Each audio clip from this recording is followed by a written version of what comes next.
حضرت امام بخاری رحمۃ اللہ علیہ فرماتے ہیں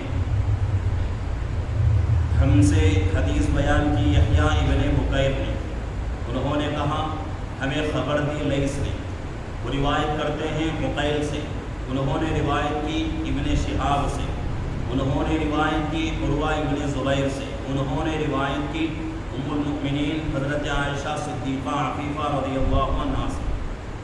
یہ اللہ کے رسول پاک صلی اللہ علیہ وسلم کی حدیث کا متن، حدیث کی سند ہے۔ اب یہاں سے جو ہے حدیث کی الفاظ شروع ہو رہے ہیں۔ انہا قالت اول ما بدأ به رسول اللہ صلی اللہ علیہ وسلم من الوحی، حضرت عائشہ رضی اللہ عنہ فرماتی ہیں کہ وہ پہلی وحی جو اللہ کے رسول پاک صلی اللہ علیہ وسلم کے اوپر نازل ہوئی اور اسی کے بعد سے وحی کا سلسلہ شروع ہوا، وہ ہے الرؤیا الصالحۃ فی النوم، نیند میں سونے کی حالت میں اچھے خواب دکھائی دینا۔ یہ جو ہے اللہ کے رسول پاک صلی اللہ علیہ وسلم کی وحی کی شروعات ہے۔ اس سے پہلے جو ہے وحی نازل نہیں ہوئی۔ پہلی شروعات کہاں سے ہو رہی ہے؟ ایک دم اللہ رب العزت جو ہے فرشتے کو نہیں بھیج رہے ہیں، اللہ کے احکامات اللہ نازل نہیں کر رہے ہیں، قرآن نازل نہیں ہو رہا ہے، بلکہ خواب کے اندر اللہ کے رسول پاک صلی اللہ علیہ وسلم کو نیند کے اندر خواب دکھایا جا رہا ہے۔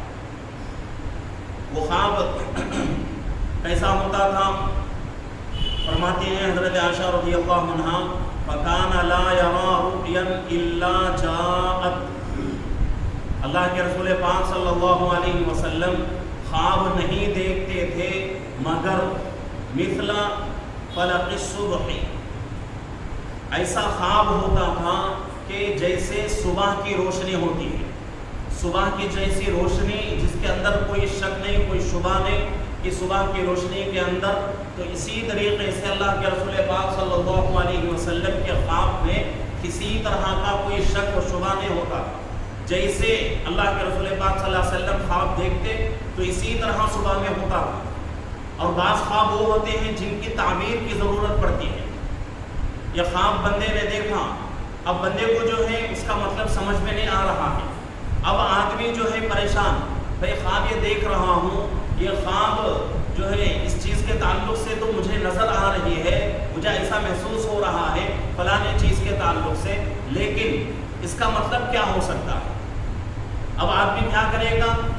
جو خواب کی تعبیر کا علم رکھتا ہے اس کے پاس، اس کے طرف جو ہے آدمی کو رجوع کرنا پڑے گا، اس کے طرف جانا پڑے گا، جا کر اس خواب کی تعبیر والے علم کے پاس جا کر، علم والے کے پاس جا کر اپنے خواب کا تذکرہ کرنا ہے۔ تو وہ عالم اور وہ خواب کا علم جاننے والا کیا کرے گا؟ خواب جو ہے غور سے سن کر اس کی تعبیر بیان کرے گا۔ اور بہت ساری چیزیں ہیں خواب کے تعلق سے کہ خواب ایک ہی ہوتا ہے، لیکن دو آدمیوں نے دیکھا تو خواب کی تعبیر بدل جاتی ہے۔ کبھی کبھی ایسا ہوتا ہے ایک ہی خواب، موسم بدل جاتا ہے تو تعبیر بدل جاتی ہے۔ ایک ہی خواب دو آدمیوں نے دیکھا، بدل گیا۔ ایک خواب وقت بدل گیا تو اس کی تعبیر بھی بدل جاتی ہے۔ ایسا نہیں ہو سکتا کہ بھئی ایک خواب جو ہے ایک وقت میں آ رہا ہے، یہی خواب دوسرے وقت میں آ رہا ہے، یا ایک خواب جو ہے ایک آدمی کو جو نظر آ رہا ہے وہی خواب ہو بہو دوسرے آدمی کو بھی نظر آ رہا ہے، اور دونوں کا مطلب ایک ہو، دونوں کی تعبیر ایک ہو، ایسا ہرگز نہیں ہو سکتا۔ کیونکہ خواب کا جو تعلق ہوتا ہے وہ انسانی جسم سے تعلق رکھتا ہے۔ خواب کہ انسان کا جسم جیسا ہوتا ہے اسی طریقے سے، اور اس کا حلیہ جیسا ہوتا ہے اسی طریقے سے خواب کی تعبیر بیان کی جاتی ہے۔ حضرت جو ہے ایک بہت بڑے جو ہے عالم ہیں، حضرت علامہ ابن سیرین رحمۃ اللہ علیہ، خواب کے بہت بڑے عالم گزرے ہیں، اور اتنے بڑے عالم کہ آپ سے بڑھ کر کوئی عالم خواب کے تعبیر کو بیان کرنے کے تعلق سے نہیں گزرا دنیا میں۔ تو حضرت علامہ ابن سیرین رحمۃ اللہ علیہ کے پاس دو آدمی آتے ہیں، دونوں کا خواب ایک ہے، دونوں کا خواب ایک ہے۔ تو دونوں آ کر بیان کرتے ہیں کہ حضرت میں نے یہ خواب دیکھا۔ تو حضرت جو ہے دونوں کا خواب سنتے ہیں، اور ایک کو دوسرا مطلب بولتے ہیں اور ایک کو دوسرا مطلب سمجھاتے ہیں۔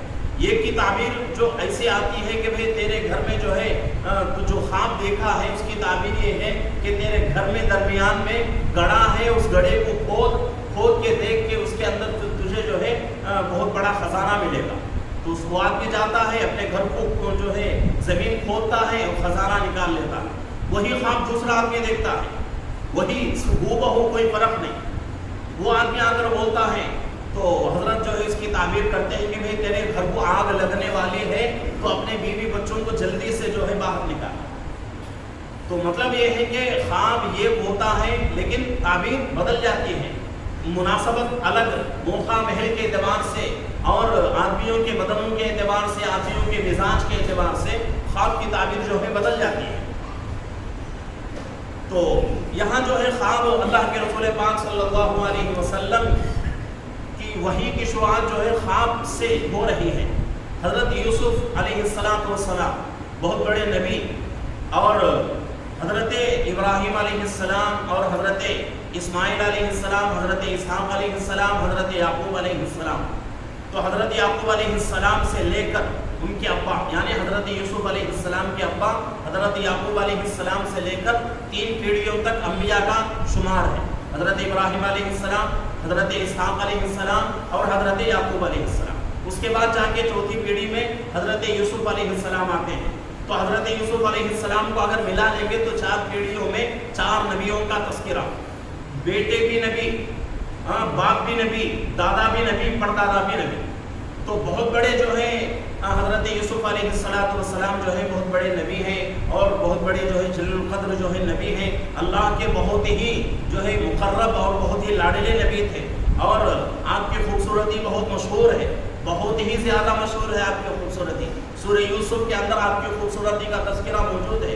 حضرت زلیخا اور حضرت یوسف علیہ السلام کا جو ہے بہت لمبا واقعہ ہے۔ تو بتانا مجھے یہ ہے کہ حضرت یوسف علیہ السلام اللہ کے نبی، لیکن اللہ رب العزت نے آپ کو خواب کی تعبیر کا بہت زبردست علم دے رکھا تھا، ایسا زبردست علم دیا تھا کہ حضرت یوسف علیہ السلام جیل خانے میں تھے تو اس زمانے میں بادشاہ خواب دیکھتا ہے کہ کیا خواب ہے، 7 موٹی گائیں، 7 دبلی گائیں۔ دبلی گائیں جو ہیں وہ موٹی گائیں کو کھا رہی ہیں، اور اسی طریقے سے 7 ہری بالیاں اور 7 سوکھی بالیاں۔ سوکھی بالیاں جو ہے وہ ہری بالیوں کو کھا رہی ہیں۔ بادشاہ جو ہے پریشان ہو جاتا ہے۔ وہ زمانہ جو ہے سحر کا، جادو کا زمانہ تھا، اور لوگ جو ہے اس زمانے میں جادو بہت زیادہ سیکھتے تھے، جادو سے بہت زیادہ جو ہے کام ہوتا تھا، اور اس زمانے میں بادشاہوں کے مجلسوں میں جادوگروں کی ایک جماعت موجود رہتی تھی ہر وقت۔ جو بھی خواب آ جاتا تھا تو بادشاہ کیا کرتا تھا، جادوگروں سے رجوع کرتا تھا، جادوگر جو ہے اس کی تعبیر بولتے تھے۔ تو بادشاہ جو اس وقت کا تھا اس نے کیا کیا کہ اپنے جو جتنے بھی جادوگر ہیں ان سب کو بلایا، کہا کہ بھئی میں نے ایسا خواب دیکھا ہے، جتنا جلدی ہو سکے اس کی تعبیر بولو۔ لیکن بہت کوشش کرنے کے باوجود بھی جو وہ جماعت تھی ساحروں کی، جادوگروں کی، انہوں نے اس کی تعبیر نہیں بتائی۔ تو اس کے بعد جو ہے معلوم ہوا حضرت ایک نوجوان ہے جیل کے اندر ہے، اور ان کے بعد جو ہے خواب کی تعبیر کا علم بہت زبردست علم ہے، اگر ان سے جو ہے رابطہ کیا جائے تو کچھ جو ہے مدد حاصل ہو سکتی ہے، کچھ جو ہے شکل صورت نکل سکتی ہے۔ تو اس کے بعد جو ہے ایک جماعت جاتی ہے سپاہیوں کی، حضرت یوسف علیہ السلام کے بعد جا کر کہتی ہے، تو حضرت یوسف علیہ السلام کیا کہتے ہیں کہ بھئی بہت ہی مختصر ہے، بہت ہی آسان تعبیر ہے اس کی، کہ جو 7 گائیاں جو ہیں موٹی گائیاں ایک طرف، 7 دبلی پتلی گائیاں، اور ان جو ہے 7 دبلی پتلی گائیاں جو ہیں یہ جو موٹی اور اچھی فربا گائیوں کو جو کھا رہی ہیں، اور اسی طریقے سے 7 بالیاں سوکھی وہ ہری بالیوں کو جو کھا رہی ہیں۔ اس کا مطلب یہ ہے کہ 7 سال کا زمانہ ایسا آنے والا ہے جس میں فراوانی بہت زیادہ ہوگی، بہت زیادہ جو ہے فصلیں آئیں گی اور بارشیں بھی بہت زیادہ ہوں گی، لیکن اس کے بعد کے 7 سال جو ہے بہت ہی کٹھن آئیں گے۔ 7 سال میں بارش نہیں ہوگی، 7 سال مکمل بارش بند رہے گی، بارش بند رہنے کی وجہ سے فصلیں نہیں اگیں گی۔ تو اس لیے یہ جب اللہ رب العزت جو ہے بادشاہ کو خواب دکھا رہے ہیں کہ وہ قحط کے جو 7 سال آ رہے ہیں اس سے پہلے جو ہے ان 7 سالوں کی کچھ نہ کچھ جو ہے انتظام کر لیا جائے۔ تو یہ جو ہے خواب کی تعبیر کا علم یہ بہت ہی بہترین اور بہت ہی زبردست علم ہوتا ہے، لیکن یہ علم جو ہے جادو سے، سحر سے، اس سے جو ہے اگر حاصل کیا جائے تو بیکار ہے۔ اس سے اگر حاصل کیا جائے، اگر اس سحر سے، جادو سے اگر خواب کی تعبیر بیان کی جائے تو یہ بیکار ہے۔ لیکن اگر کسی کے پاس خواب کا علم ہوتا ہے، خواب کی تعبیر کا علم ہوتا ہے، وہ اگر جو ہے خواب کی تعبیر بیان کر دیں تو ان کے لیے جائز ہے۔ تو یہاں اللہ کے رسول پاک صلی اللہ علیہ وسلم کو وحی دی جا رہی ہے، اور وحی کی شروعات کیسے ہو رہی ہے؟ الرؤیا الصالحۃ فی النوم، نیند میں اچھے خواب دکھائے جا رہے ہیں۔ اور اس کی وضاحت آگے حضرت عائشہ رضی اللہ عنہا فرماتی ہیں فَكَانَ لَا يَرَى رُؤْيًا إِلَّا جَاءَتْ مِثْلَ فَلَقِ الصُّبْحِ، کہ اللہ کے رسول پاک صلی اللہ علیہ وسلم کوئی خواب ایسا نہیں دیکھتے تھے کہ وہ خواب جو ہے صبح کی روشنی کی طرح جو ہے ایک دم صبح میں ظاہر ہو جاتا تھا، جیسا دیکھتے ویسا جو ہے دن کے اندر جو ہے ظاہر ہو جاتا۔ یہ جو ہے خواب کی یہ وحی کی شروعات ہے، خواب کے ذریعے سے اللہ رب العزت جو ہے وحی کی شروعات کرا رہے ہیں۔ اب جو ہے ہمارے ذہن و دماغوں میں دلوں کے اندر ایک اشکال پیدا ہو سکتا ہے، ایک ڈاؤٹ آ سکتا ہے کہ بھئی جب نبی جو ہے کوئی بھی نبی ہو، ہر نبی کے لیے وحی اللہ رب العزت جو ہے وحی بھیجتے ہیں فرشتے کے ذریعے سے۔ اب یہاں اللہ کے رسول پاک صلی اللہ علیہ وسلم کے اوپر وحی جو ہے اللہ رب العزت ڈائریکٹ کیوں نہیں بھیج رہے ہیں؟ پہلے خواب کیوں دکھایا جا رہا ہے؟ سوچنے کی بات ہے، اور اس کے اوپر جو ہے بہت سارے لوگوں کو جو ہے اعتراض بھی ہوتا ہے کہ بھئی جب اللہ کے پاس طاقت تھی، قدرت تھی، اور اللہ جو ہے وحی کو بھیجنے والے تھے، تو پھر کیوں نہ ڈائریکٹ جو ہے فرشتوں کو کیوں نہیں بھیجے؟ پہلے جو ہے خوابوں سے جو ہے سلسلہ کیوں شروع کیا؟ تو اس کا جواب یہ دیا گیا ہے کہ اللہ کے رسول پاک صلی اللہ علیہ وسلم بھی ہمارے اور آپ کے جیسے انسان ہیں، تو انسان ہونے کی وجہ سے پہلی مرتبہ ہی اللہ کا حکم آ جائے، فرشتہ نازل ہو جائے، تو پھر بہت زیادہ مشکل کا سامنا کرنا پڑے گا۔ تو اس لیے جو ہے اللہ رب العزت کیا کر رہے ہیں؟ اللہ کے نبی پاک صلی اللہ علیہ وسلم کو پہلے خوابوں کے ذریعے سے اللہ رب العزت جو ہے آپ کے دل کو مطمئن کر رہے ہیں۔ عالم جو ہے عالم کے بہت ساری قسمیں ہیں۔ ایک ہماری یہ دنیا ہے، اس کو جو ہے عالم دنیا کہا جاتا ہے، اور ایک عالم سکوت ہوتا ہے، اور ایک یہ عالم سکوت جو ہے یہ خواب والا عالم ہوتا ہے، اور ایک عالم ملکیہ یعنی فرشتوں والا عالم، اور ایک عالم جبروت، یہ اللہ رب العزت کی ذات سے تعلق رکھتا ہے، وہ عالم ہے۔ تو عالم کی جو ہے کچھ قسمیں ہوتی ہیں، تو پہلی قسم عالم دنیا، تو اس میں انسان ہے۔ اب فوراً جو ہے اس انسان کو اٹھا کر تیسرے عالم میں اگر لگا دیا جائے، عالم ملکوت میں اگر اس کا تعلق کر دیا جائے، تو انسان جو ہے پریشان ہو جائے گا اور انسان کے لیے بڑی مصیبت ہو جائے گی۔ تو اس لیے اللہ رب العزت نے کیا کیا؟ عالم ملکوت سے پہلے جو ایک عالم ہے خواب کا، اس سے اللہ رب العزت نے مناسبت جو ہے اللہ کے رسول سے کر دیا، تاکہ اللہ کے رسول پاک صلی اللہ علیہ وسلم کو دل کے اندر ایک اطمینان جو ہے پیدا ہو جائے، دل جو ہے گھبرائے نہ۔ اس لیے اللہ رب العزت نے پہلے اچھے خواب دکھانا شروع کی، اس کے بعد دوسرے درجے پہ جا کر ڈائریکٹ اللہ کی طرف سے وہی نازل ہو رہی ہے۔ آگے جو ہے حدیث کے الفاظ آتے ہیں کہ فَكَانَ لَا يَرَى رُؤْيًا إِلَّا جَاءَتْ مِثْلَ فَلَقِ الصُّبْحِ ثُمَّ حُبِّبَ إِلَيْهِ الْخَلَاءُ۔ جب اللہ کے رسول پاک صلی اللہ علیہ وسلم کو اچھے خواب دکھائے جا رہے تھے، اس زمانے میں اللہ کے رسول پاک صلی اللہ علیہ وسلم کو تنہائی بہت پسند تھی۔ تنہائی یعنی اکیلے رہنا، تنہا رہنا اللہ کے رسول کو بہت پسند تھا۔ حُبِّبَ إِلَيْهِ الْخَلَاءُ، حُبِّبَ حَبَّبَ يُحَبِّبُ تحبیباً کا معنی پسند کرنا اور کسی چیز کو جو ہے دل سے چاہنا۔ تو حبیبہ جو ہے اللہ کے رسول پاک صلی اللہ علیہ وسلم کو بہت زیادہ یہ چیز پسند تھی۔ کیا چیز؟ الیہ الخلاء، خلا کا معنی تنہا رہنا اور اکیلا پن، اس کو جو ہے خلا کہا جاتا ہے۔ تو اللہ کے رسول پاک صلی اللہ علیہ وسلم کو اس زمانے میں تنہائی بہت پسند تھی. اللہ کے رسول پاک صلی اللہ علیہ وسلم لوگوں میں موجود نہیں ہوتے تھے بلکہ اکیلے رہتے تھے ہر وقت. اور وہ کہاں رہتے تھے اکیلے؟ وَكَانَ يَخْلُو بِغَارِ حِرَاءٍ. وہ اکیلاپن اور وہ تنہائی کہاں ہوتی تھی اللہ کے رسول کی؟ غار حرا میں. غار حرا یہ تو غار ہے، یہ جو ہے تقریباً مکہ المکرمہ سے 3 میل کے فاصلے پر یمن جانے والے راستے پر بائیں طرف جو ہے یہ غار پڑتا ہے. اور یہ جو ہے ایک پہاڑ کے اندر یہ جو ہے غار موجود ہے، اور اس پہاڑ کو جبل نور کہا جاتا ہے. تو جبل نور کے اس غار کے اندر اس کو جو ہے غار حرا کہا جاتا ہے. اور اس کے بارے میں کتابوں میں لکھا ہوا ہے کہ وہ غار ایسا ہے کہ آدمی اگر اس میں جائے تو آرام سے جو ہے کھڑ سکتا ہے. ایک کمرے کی طرح ہے، آرام سے آدمی جو ہے کھڑ سکتا ہے، سو سکتا ہے. اتنی جگہ اس کے اندر موجود ہے.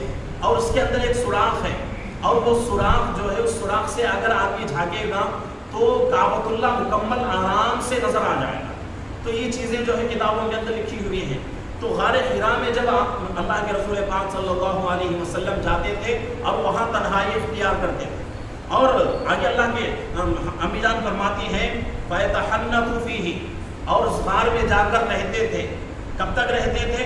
وَهُوَ تَعَبُّدُ اللَّيَالِي ذَوَاتِ الْعَدَدِ. بہت دنوں تک وہاں جو ہے عبادت پہ لگے رہتے تھے، بہت دنوں تک. ایک مرتبہ چلے گئے تو پھر واپس نہیں آتے تھے اللہ کے رسول. کچھ دن گزر جاتے تھے غار کے اندر، تو اس کے بعد جو ہے اللہ کے رسول واپس آتے تھے. اب ان دنوں کی مقدار کیا ہے؟ کتنے دن اللہ کے رسول پاک صلی اللہ علیہ وسلم رہتے تھے؟ 1 دن، 2 دن، 3 دن، ہفتہ، 10 دن، 5 دن، یا پھر جو ہے مہینہ، کتنے دن وہاں رہتے تھے؟ تو اس کے بارے میں آگے آتی بات آ رہی ہے ہمارے سامنے. قبل ان ينزع الى اهله ويتزود لذلك. اللہ کے رسول پاک صلی اللہ علیہ وسلم جو ہے جب غار کے لیے تشریف لے جاتے، غار میں جانے کا ارادہ کرتے، تو جاتے ہوئے اپنے ساتھ جو ہے توشہ لے کے چلے جاتے، کھانے پینے کا سامان، کھانا اور پانی جو ہے لے کر اللہ کے رسول پاک صلی اللہ علیہ وسلم چلے جاتے. اور جا کر اس کھانے پانی کے ساتھ اللہ کے رسول پاک صلی اللہ علیہ وسلم غار حرا میں جا کر اللہ کی عبادت میں مشغول ہو جاتے تھے. اور کب تک مشغول رہتے تھے؟ جب تک وہ توشہ ختم نہ ہو جائے. ختم ہو جائے تو اس کے بعد پھر جو ہے لوٹ کر واپس آتے تھے. تو اب یہ جو ہے یہاں ایک جو ہے مسئلہ کھڑتا ہے کہ بھئی اللہ کے نبی تھے، اللہ کے رسول اللہ کے نبی تھے.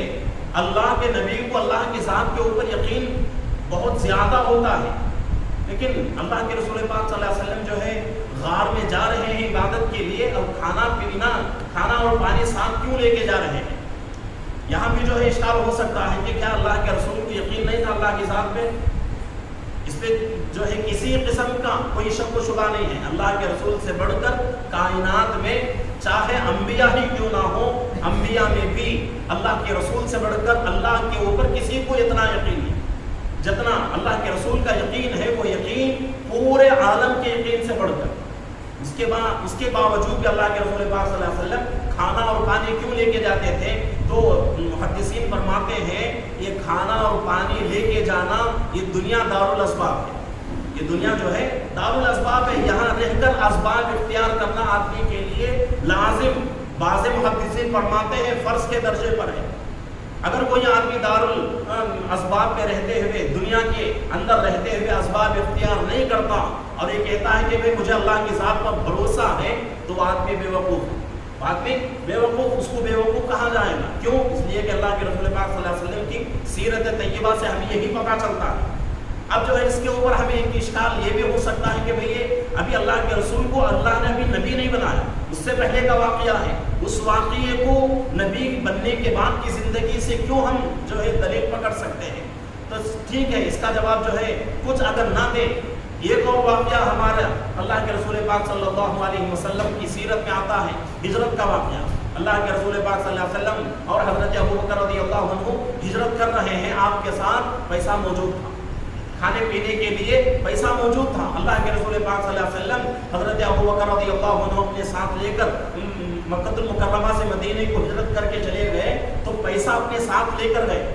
تو مطلب یہ کیا ہے مطلب ہمیں یہی سمجھ میں آتا ہے، یہی ہمیں جو ہے سبق ملتا ہے کہ اللہ کے رسول پاک صلی اللہ علیہ وسلم کی سیرت ہمیں یہی بتلاتی ہے کہ بھئی دنیا دارالاسباب ہے، اسباب کی جگہ میں رہ کر اسباب کا اختیار کرنا لازم ہے۔ یہ تو اللہ کے رسول کا عمل ہے، لیکن صحابہ کو اللہ کے رسول نے حکم بھی دیا اس کے تعلق سے۔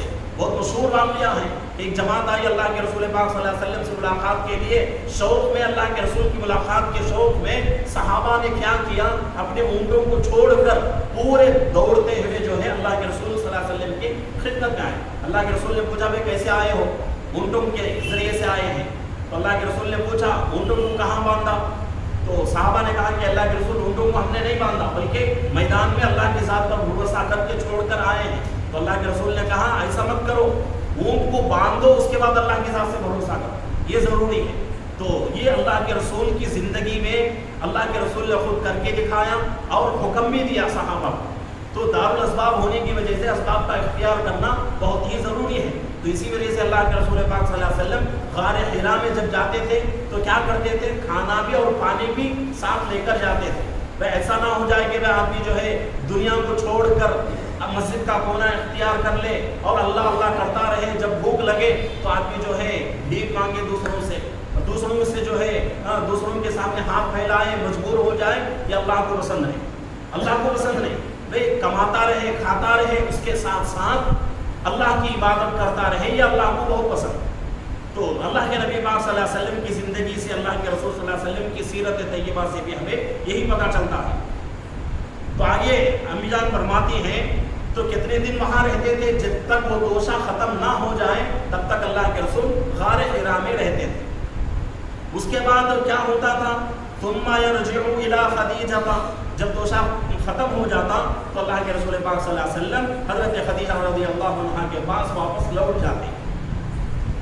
فیتزود لمثلها، پھر کیا کرتے اللہ کے رسول پاک صلی اللہ علیہ وسلم، پھر اپنے لیے جو ہے توشہ تیار کر لیتے تھے۔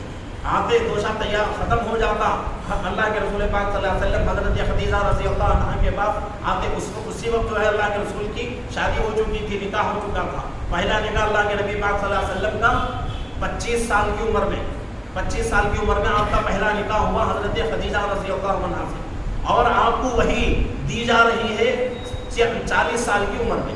اور وحی کے تعلق سے کہ پہلی وحی کب نازل ہوئی، اس کے بارے میں 2 قول ہیں، کہ ایک قول تو دن کے اعتبار سے تو تمام جو ہے متفق ہیں، سب کا ایک ہی قول ہے کہ پیر کا دن تھا، پیر کے دن پہلے مرتبہ وحی اللہ کے رسول صلی اللہ علیہ وسلم کے اوپر نازل ہوئی۔ لیکن سال کون سا تھا، مہینہ کون سا تھا، تو ایک روایت کے مطابق جو ہے بات آتی ہے کہ ربیع الاول کا مہینہ 8 تاریخ تھی، ربیع الاول کا مہینہ 8 تاریخ پیر کا دن تھا، پہلی مرتبہ وحی نازل ہوئی۔ اگر اس مہینے کو حساب میں لیا جائے تو اللہ کے رسول پاک صلی اللہ علیہ وسلم کی عمر اس وقت ربیع الاول کی 8 تاریخ پیر کا دن تھا، اس وقت جو ہے پہلی مرتبہ وحی نازل ہوئی، اس دن کو مکمل 40 سال ہوتے تھے، کم نہیں زیادہ نہیں، ایک دن بھی کم نہیں، ایک دن بھی زیادہ نہیں، مکمل جو ہے 40 سال۔ لیکن دوسرا قول 17 جو ہے رمضان المبارک کا آتا ہے، رمضان کے مہینے میں 17 تاریخ تھی، اور یہ تاریخ جو ہے جب آتی ہے جبکہ اللہ کے رسول پاک صلی اللہ علیہ وسلم کی عمر 40 سال ہو کر 6 مہینے زیادہ ہو گئے، 6 مہینے زیادہ ہو گئے، تو اس کے بعد جو ہے پہلی مرتبہ وحی نازل ہو رہی ہے۔ ان دونوں قولوں میں دوسرا قول بہت ہی زیادہ معتبر ہے، بہت ہی زیادہ اس کو جو ہے ترجیح دی گئی ہے۔ لیکن بعض علماء فرماتے ہیں کہ دونوں باتیں صحیح، دونوں قول صحیح، جو اللہ کے یہاں حدیث میں جو فرمایا گیا کہ پہلے اللہ کے رسول پاک صلی اللہ علیہ وسلم کو ایک دم جو ہے اللہ کا حکم آپ پر نازل نہیں ہوا، پہلے اچھے خواب دکھائے گئے۔ یہ اچھے خوابوں کی شروعات کب ہوئی؟ ربیع الاول کے 8 تاریخ پیر کا دن تھا، اس تاریخ کو اس مہینے میں جو ہے اچھے خواب دکھانا یہ اللہ کی طرف سے جو ہے شروع ہوا۔ اب اس کے بعد ڈائریکٹ حکم کب نازل ہو رہا ہے؟ رمضان کے مہینے میں 17 تاریخ تھی، پیر کا دن تھا۔ تو یہ جو ہے کتابوں کے اندر لکھی ہوئی بات ہے۔ تو اس کے بعد جو ہے اللہ کے رسول پاک صلی اللہ علیہ وسلم جو ہے غار حرا میں رہتے تھے، توشہ ختم ہو جاتا، اللہ کے رسول صلی اللہ علیہ وسلم اپنی بیوی حضرت خدیجہ رضی اللہ عنہا کے پاس آتے، اس کے بعد پھر جو ہے توشہ لے کے چلے جاتے۔ کب تک؟ حتی جاء الحق، یہاں تک کہ آپ کے اوپر دین نازل ہو گیا، آپ کے اوپر حق جو ہے نازل ہو گیا۔ حق کس کو کہتے ہیں؟ دین ہی کو جو ہے حق کہا جاتا ہے۔ تو دین آپ کے اوپر نازل ہو گیا، وَهُوَ فِي غَارِ حِرَاءٍ، حال ہے کہ آپ جو ہے اس وقت غار حرا میں موجود تھے، غار حرا میں موجود تھے، اس وقت جو ہے آپ کے اوپر پہلی مرتبہ وحی نازل ہوئی۔ تو اس کے بارے میں حضرت مفتی سعید احمد صاحب پالنپوری رحمۃ اللہ علیہ، اللہ حضرت کے درجات کو بلند فرمائے، نور خبر کو نور سے منور فرمائے، تو حضرت جو ہے کتاب کے اندر فرماتے ہیں کہ یہ جو ہے واقعہ پہلی مرتبہ جو وحی نازل ہو رہا تھا، یہ پہلی وحی جو نازل ہوئی غار کے اندر وحی نازل نہیں ہوئی، غار کے باہر کے حصے میں وحی نازل ہوئی، جبکہ اللہ کے رسول پاک صلی اللہ علیہ وسلم کا توشہ مکمل جو ہے ختم ہو چکا۔ اب توشہ لینے کے لیے اللہ کے رسول پاک صلی اللہ علیہ وسلم غار حرا کے سامنے کچھ چھوٹا میدان ہے، اس میدان میں آئے، اب وہاں سے جو ہے نیچے اترنے کے لیے، تو جیسے ہی اس میدان میں غار سے میدان میں آئے تو حضرت جبرائیل علیہ السلام پہلی مرتبہ جو ہے انسان کی شکل میں آئے، اور اس کے بعد جو ہے وحی شروع ہوئی۔ تو یہاں جو فرمایا جا رہا ہے کہ آپ جو ہے غار حرا میں تھے، فجاءہ الملک، کیا ہوا؟ فرشتہ آیا، فقال، کہا، اقرا، پڑھیے، فرشتے نے آ کر کہا کہ پڑھیے اے نبی جی پڑھیے، فقال، نبی نے کہا، فقلت ما انا بقارئ، میں پڑھا ہوا نہیں ہوں۔ نبی کیا فرما رہے ہیں؟ میں پڑھا ہوا نہیں ہوں۔ بہت سارے لوگ جو ہے یہاں بہت بڑی غلطی کرتے ہیں، کہتے ہیں کہ بھئی جب پہلی مرتبہ وحی نازل ہوئی تو اللہ کے رسول نے کہا میں پڑھنا نہیں جانتا، پڑھنا نہیں جانتا، پڑھا ہوا نہیں ہوں، دونوں میں بہت بڑا فرق ہے۔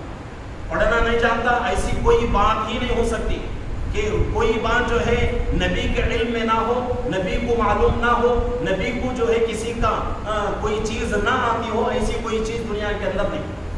یہاں اللہ کے رسول پاک صلی اللہ علیہ وسلم کیا فرما رہے ہیں کہ فقلت ما انا بقارئ، میں پڑھا ہوا نہیں ہوں، پڑھنا تو جانتا ہوں، لیکن جو چیز آپ مجھے حکم دے رہے ہو وہ میں جو ہے وہ چیز پڑھا ہوا نہیں۔ تو اس کے بعد جو ہے اللہ کے رسول پاک صلی اللہ علیہ وسلم فرماتے ہیں اس فرشتے نے، جو فرشتہ جو ہے پہلی مرتبہ وحی لے کر آیا اور اس نے کہا کہ پڑھیے، تو میں نے کہا میں پڑھا ہوا نہیں ہوں، تو اس نے کیا کیا؟ مجھے بہت زور سے دبایا، اس نے مجھے کیا کیا؟ بہت زور سے، جیسا کہ ہم گلے ملتے ہیں عید کے موقع پر یا شادی کے موقع پر، یا پھر جو ہے بہت دور سے کوئی آتا ہے تو بہت دنوں کے بعد جب کسی سے ملاقات ہوتی ہے تو اس آدمی سے ہم ملاقات کرتے ہیں، معانقہ کرتے ہیں، گلے ملتے ہیں۔ تو اس طریقے سے اللہ کے نبی صلی اللہ علیہ وسلم کو حضرت جبرائیل امین علیہ السلام نے بہت زور سے دبایا، اتنے زور سے دبایا، اللہ کے رسول پاک صلی اللہ علیہ وسلم فرماتے ہیں فغطنی، اتنے زور سے دبایا، حتی بلغ منی الجہد، یہاں تک کہ میری طاقت پوری آخری حد تک پہنچ چکی تھی، میری پوری طاقت جسم کی آخری حد تک پہنچ چکی تھی، اتنے زور سے انہوں نے مجھے دبایا۔ ثم ارسلنی، پھر مجھے کیا کیا؟ چھوڑ دیا۔ فقال، پھر کہا اقرا، پڑھیے۔ فقلت ما انا بقارئ، تو اللہ کے نبی پاک صلی اللہ علیہ وسلم فرما رہے ہیں میں پڑھا ہوا نہیں ہوں۔ پہلے مرتبہ فرشتہ کہہ رہا ہے پڑھیے، تو اللہ کے نبی نے جواب دیا میں پڑھا ہوا نہیں ہوں، تو اس کے اوپر فرشتے نے کیا کیا؟ آپ کو بہت زور سے دبایا۔ اس کے بعد پھر کہا کہ پڑھیے، تو دوسری مرتبہ بھی اللہ کے نبی صلی اللہ علیہ وسلم فرما رہے ہیں میں پڑھا ہوا نہیں ہوں۔ اس کے بعد پھر وہ فرشتے کا عمل اللہ کے نبی پاک صلی اللہ علیہ وسلم کے واسطے سے حضرت عائشہ رضی اللہ عنہا فرماتی ہیں کہ اس فرشتے نے دوسری مرتبہ بھی مجھے اتنی زور سے دبایا، حتی بلغ منی الجہد، کہ میری طاقت جو ہے آخری حد تک پہنچ چکی تھی، اب میری بدن کے اندر طاقت ختم ہو چکی تھی، طاقت جو ہے موجود نہیں تھی، اتنے زور سے مجھے جو ہے فرشتے نے دبایا۔ ثم ارسلنی، پھر مجھے چھوڑ دیا۔ فقالا، پھر کہا، اب یہ کتنی مرتبہ؟ تیسری مرتبہ ہو رہا ہے۔ فقال، فرشتے نے کہا، فقلت، اقرا، پڑھیے۔ فقلت ما انا بقارئ، تیسری مرتبہ اللہ کے نبی صلی اللہ علیہ وسلم فرما رہے ہیں میں پڑھا ہوا نہیں ہوں۔ تیسری مرتبہ بھی، پہلے مرتبہ بولا نہیں، دوسری مرتبہ جب بولنے کا موقع آیا تو دبا کر بولا گیا، تو دوسری مرتبہ بھی اللہ کے نبی صلی اللہ علیہ وسلم کا جواب یہی تھا۔ تو پھر تیسری مرتبہ جب بولنے کا موقع آیا تو دوسری مرتبہ جو ہے زور سے دبا کر تیسری مرتبہ جو ہے حکم دیا جا رہا ہے،